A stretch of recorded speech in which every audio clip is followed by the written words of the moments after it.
ಸರ್ಕಾರ aunty communal force ಮಾಡಿದೆ, ಭಯೋತ್ಪಾದನೆ ಕೋಮುವಾದಕ್ಕೆ ನೀರು ಗೊಬ್ಬರ ಹಾಕಿದೆ ಅಂತ ಸರ್ಕಾರದ ವಿರುದ್ಧ ಸಿಟಿ ರವಿ ವಾಗ್ದಾಳಿ ನಡೆಸಿದ್ದಾರೆ. ಮೂಲ ಅರಿಯದಿದ್ದರೆ ಕೋಮುವಾದ ನಿಗ್ರಹ ಅಸಾಧ್ಯ, ಪ್ರಚೋದನಾತ್ಮಕ ಅಂಶವನ್ನ ನಿಷೇಧಿಸಬೇಕು, ಇಲ್ಲವಾದ್ರೆ ಭಯೋತ್ಪಾದನೆಗೆ ಇಡೀ ದೇಶ ತುತ್ತಾಗುತ್ತೆ ಅಂತ ಸಿಟಿ ರವಿ ಹೇಳಿದ್ದಾರೆ. ಸರ್ಕಾರ ಆಂಟಿ ಕಮ್ಯುನಲ್ ಫೋರ್ಸ್ ಮಾಡಿದೆ, ಭಯೋತ್ಪಾದನೆ ಕೋಮುವಾದಕ್ಕೆ ನೀರು ಗೊಬ್ಬರ ಹಾಕಿದೆ ಅಂತ ಸರ್ಕಾರದ ವಿರುದ್ಧ ಸಿಟಿ ರವಿ ವಾಗ್ದಾಳಿ ನಡೆಸಿದ್ದಾರೆ. ಮೂಲ ಅರಿಯದೇ ಇದ್ರೆ ಕೋಮುವಾದ ನಿಗ್ರಹ ಅಸಾಧ್ಯ, ಪ್ರಚೋದನೆ ಅಂಶವನ್ನ ನಿಷೇಧಿಸಬೇಕು, ಇಲ್ಲವಾದ್ರೆ ಭಯೋತ್ಪಾದನೆಗೆ ಇಡೀ ದೇಶ ತುತ್ತಾಗುತ್ತೆ ಅಂತ ಸಿಟಿ ರವಿ ಹೇಳಿದ್ದಾರೆ. ಸರ್ಕಾರ ಆಂಟಿ ಕಮ್ಯುನಲ್ ಫೋರ್ಸ್ನ ಮಾಡಿದೆ. ಕೋಮುವಾದ ಎಲ್ಲಿಂದ ಹುಟ್ಟಿದೆ,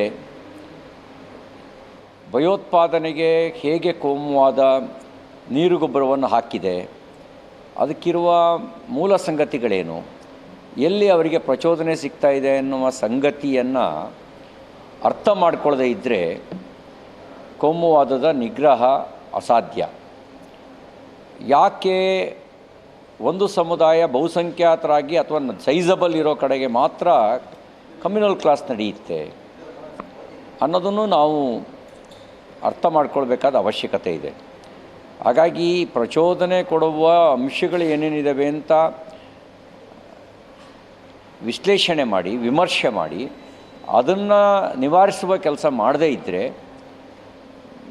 ಬಹುಶಃ ಭಯೋತ್ಪಾದಕತೆಯ ಬೇಗುದಿಗೆ ಬರೀ ಕಾಶ್ಮೀರ ಮಾತ್ರ ತುತ್ತಾಗೋದಿಲ್ಲ, ಇಡೀ ಭಾರತವೇ ತುತ್ತಾಗಬೇಕಾದಂಥ ಒಂದು ದುಸ್ಥಿತಿ ಬರುತ್ತೆ.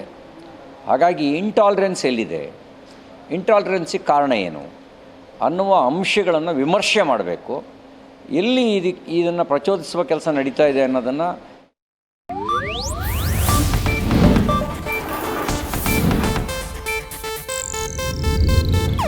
ಇದು ಏಷ್ಯಾನೆಟ್ ನ್ಯೂಸ್ ನೆಟ್ವರ್ಕ್ ಪ್ರಸ್ತುತಿ.